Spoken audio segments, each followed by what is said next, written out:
Ignition sequence start. 6, 5, 4, 3, 2, 1, 0. Liftoff. We have a liftoff.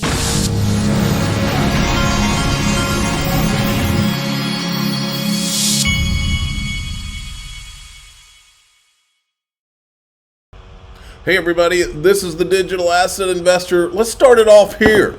This is a great clip right here. This was put up by XRP Mickle. So if you can imagine the tokenization of all of those different assets to the tune of likely trillions and trillions of dollars after it's all said and done, if a large majority of that is going to be sitting on the XRP ledger and utilizing, therefore, the XRP token, I'm just wanting to illustrate just how big an opportunity this is to just simply step in front of that wave.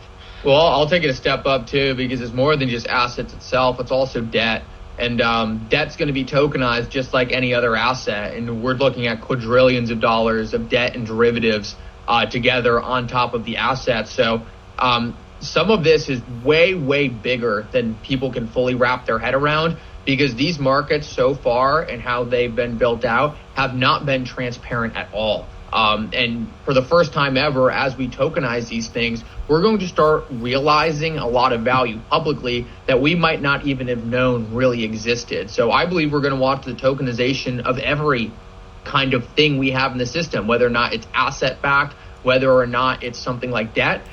1,000%. He knocked it out of the park on that one. Now somebody posted an older video today or somebody retweeted it and I saw it.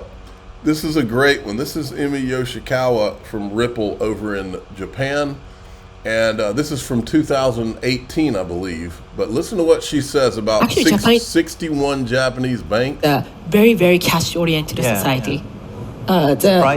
Surprisingly, yeah. People think we are kind of advanced, but by the way, I come from Japan. But the percentage of digital payments of all the transactions is actually only 19%. So it's actually kind of national agenda to increase digital payments. And the government encourage banks to innovate so that they can increase digital payments ratio. So now what we are doing in Japan is we created a consortium of more than 50 banks to come together to develop a completely new payments platform or infrastructure powered by Ripple's distributed ledger technology, which basically replaced the existing domestic payments system called the Zenkin system, and also can be applied for cross-border payments as well. And that contrasts with Zelle, which is a fantastic enterprise. Exactly. It's built on the existing rails. Yeah, that's right. Cool clip. Check this out. Treasury markets have never experienced such large losses. The Bloomberg Treasury Total Return Index is down 11% from its 2020 peak, exceeding every other drawdown recorded over the last 100 years. Look at this. To put this in perspective, the second largest drawdown of the Treasury market was seen in the late 70s at 7.5%. There's something different this time though, folks. This time you have stable coins being introduced. Tether is now the equivalent of a small country in terms of its treasury buying. Will real USD do the same thing?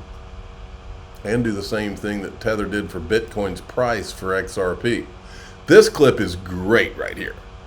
This is Thomas Sowell. He's talking about the abolishing the Federal Reserve. This is from 2010. Listen to what he says. Every word is just genius. All skepticism of the Fed. And I'm going to quote you. This isn't in basic economics, but a recent column.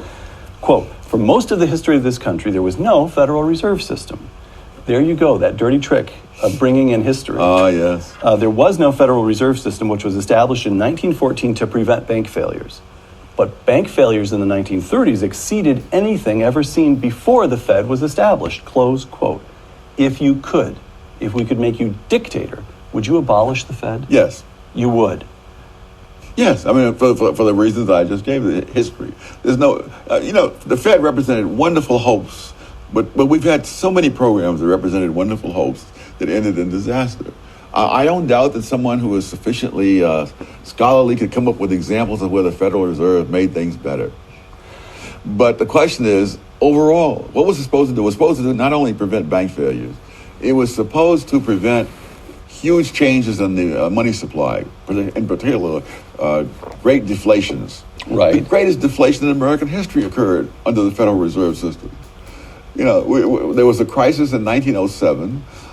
J.P. Morgan, the original J.P. Morgan, called the other bankers into a room, supposedly locked the doors, and said, "We got to do something, or we're going to all collapse." And they did something, and they didn't all collapse. But the progressives were shocked that one man could come in and take command of the situation, and especially someone who wasn't even in the government. Right. So what would you do? You'd move us back to the gold standard, or you'd let banks issue their own currencies the way they did up through the Civil War? Say I could. Well, they weren't doing any of those things as the time the Federal Reserve was created. We were on the gold standard, though. But whether we're on or off the gold standard, that's another whole set of arguments. There's no evidence that I can see that over this vast period of time that the Federal Reserve has existed, that things on the whole have been better.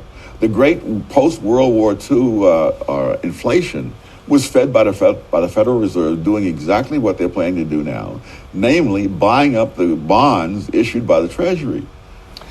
But don't you have, I have to say, I wasn't expecting your answer to run in this direction, so I don't have follow-up questions prepared, or I may actually have to think here in real time.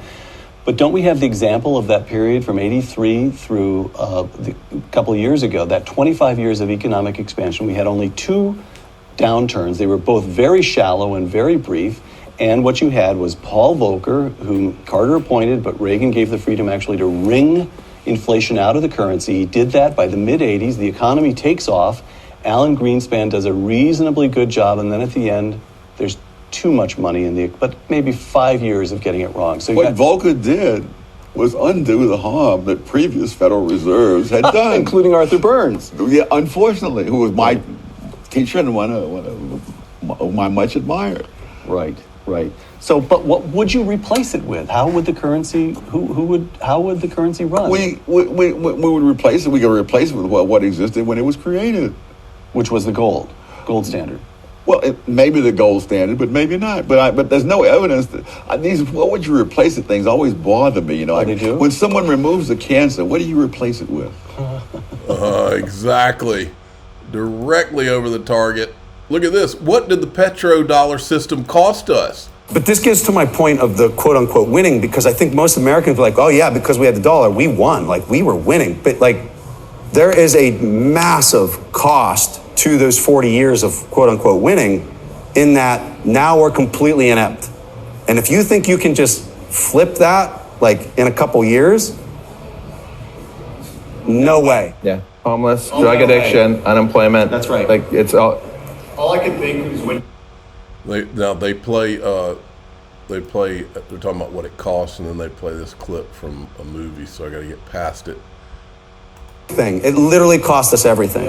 But the joke's on them. Okay, so for like the bankers, so the joke's on them because they're sitting on all this equity that's capped at like absurd levels, right? Because you compress yields down to nothing, so the prices all blow out. And guess what? Their issue is they're not going to be able to find liquidity when they need it. When this thing like really starts to flip, good luck selling it. Because I'll tell you what, I won't buy it unless it's like a markdown of 90% in Bitcoin terms. Like, I won't even think about buying it.